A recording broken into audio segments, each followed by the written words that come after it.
সবচেয়ে বেশি সম্মানে নিয়েই বোধহয় মৃত্যুবরণ করেছে, সবচেয়ে বেশি ভালোবাসায় পেয়েই মৃত্যুবরণ করেছে। রাজনৈতিক জীবনে উনি সফল ছিলেন।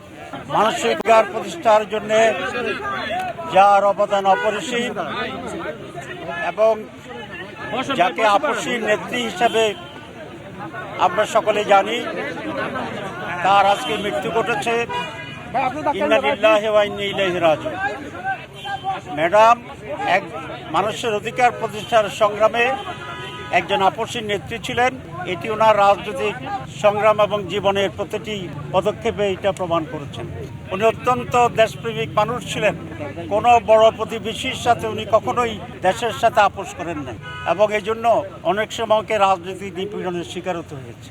আজকে পুরো জাতি ঐক্যবদ্ধভাবে প্রশ্নহীনভাবে এই মহান নেত্রীর প্রতি শোক জানাচ্ছে এবং শ্রদ্ধা জানাচ্ছে। এই মুহূর্তকে যদি আমি হিসাব করি, তাহলে বাংলাদেশের সবচেয়ে জনপ্রিয় নেত্রী বা নেতা তিনিই ছিলেন বেগম খালেদা জিয়া।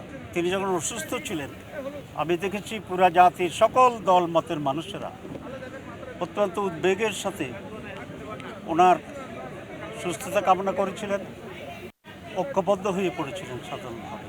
প্রত্যেক মানুষকেই মৃত্যুবরণ করতে হবে, তো উনি এমনভাবে মৃত্যুবরণ করছেন, সবচেয়ে বেশি সম্মানে নিয়েই বোধহয় মৃত্যুবরণ করেছে, সবচেয়ে বেশি ভালোবাসায় পেয়েই মৃত্যুবরণ করেছে। রাজনৈতিক জীবনে উনি সফল ছিলেন, উনি মৃত্যুকালীনও সফল।